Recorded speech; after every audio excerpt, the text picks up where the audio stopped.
जानकारी में यह नहीं था कि यहां पर कोई धरना चल रहा है, और जो हमारी जानकारी में पहले रहता तो मैं समझता हूं कि जिस दिन धरना किसानों का प्रारंभ हुआ था उसी दिन मैं इस धरना स्थल पर आ गया होता अपना समर्थन देने के लिए।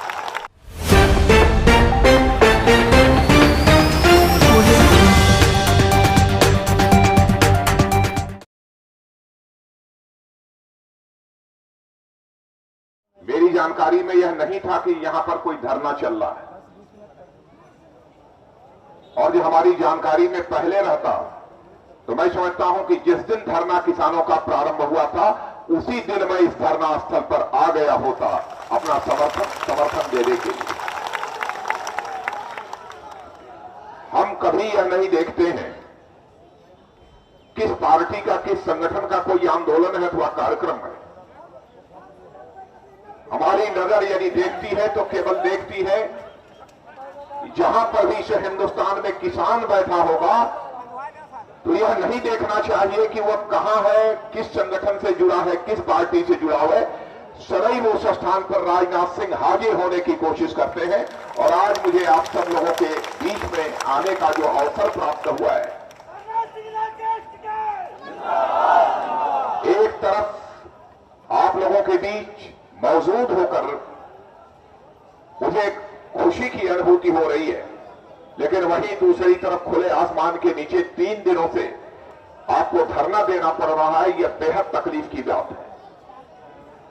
सच कहा युद्धवीर सिंह जी, इतने दिन हो गए, बगल में संसद है, निश्चित रूप से प्रधानमंत्री जी को खुफिया विभाग के द्वारा जानकारी प्राप्त हो चुकी होगी, लेकिन उन्होंने किसी को भेजकर क्या समस्या है, क्या मांग है, यह भी जानने की जहमत नहीं उठाई।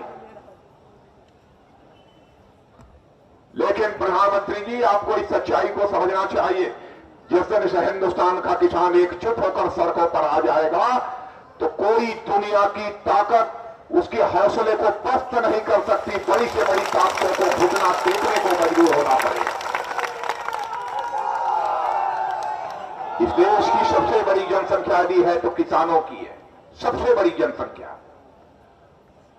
और किसी एक पेशे में लगे हुए लोगों की शक्ति के बारे में किसी को यदि तुलना करनी है तो मैं कह सकता हूं कि हिंदुस्तान में केवल कृषि क्षेत्र में, कृषि पेशे में लगी हुई जो जनसंख्या है वही हिंदुस्तान की सबसे बड़ी जनशक्ति है, और उस जनशक्ति को कभी चुनौती देने की कोशिश बड़े से बड़े सत्ताधारी दल को नहीं करनी चाहिए।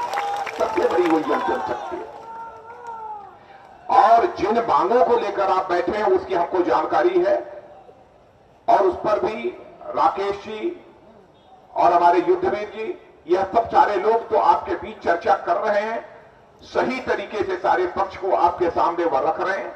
और मैं सचमुच आप लोगों को बधाई देना चाहता हूं, राकेश टिकैत जी और आपको भी लाखोवाल जी, और हम अपने युद्धवीर सिंह जी, यह पूरी टीम को मैं बधाई देना चाहता हूं। चाहे जो भी हो, लेकिन आप बराबर किसानों के उद्देश्य को लेकर, किसानों के सवाल को लेकर जो जूझते रहते हैं, तो मैं आपका जितना भी अभिनंदन करूं वह कम है, मैं ऐसा मानता हूं। लेकिन जब मैं भारत सरकार में कृषि मंत्री था 2003-2004 में, यह बात हमारे दिमाग में उसी समय आई थी कि जब सूखा पड़ जाता है, पाला पड़ जाता है, ओले पड़ जाते हैं, आग लग जाती है, किसान की फसल बर्बाद हो जाती है, किसान की सुध लेने वाला कोई दिखाई नहीं देता है, क्या होना चाहिए। तो उस समय जब अपने अधिकारियों को बुलाकर मैंने कहा दुकान का बीमा होता है, मोटरसाइकिल का बीमा होता है, कार का बीमा होता है, तो मैंने कहा कि किसानों के खेत की आमदनी का बीमा क्यों नहीं होना चाहिए। तो हमारे सेक्रेटरी ने यह कहा सर यह कैसे संभव होगा, कैसे आमदनी तय होगी। मैंने कहा कि आप सब आईएएस अधिकारी हो, और मैं जानता हूं कि जो बहुत शार्प होते हैं, जो बहुत तेज दिमाग के होते हैं, वो आईएएस और आईपीएस से बनते हैं। तो यह खोजना आपका काम है, यह तलाशना आपका काम है, कैसे किसानों के खेत की आमदनी तय की जाए। मैं आपको 3 महीने का समय देता हूं और मैंने 3 महीने का समय दिया। मैंने कहा मैं तो केवल इतना जानता हूं कि परमात्मा जब इस धरती पर समस्या पैदा करता है तो वही परमात्मा, वही विधाता समस्या पैदा करने के पहले समाधान भी पैदा कर देता है ताकि बुद्धिमान आदमी उस समाधान की तलाश कर ले। और आप सब बुद्धिमान अधिकारी हो, इसलिए उस समाधान की आप तलाश करो।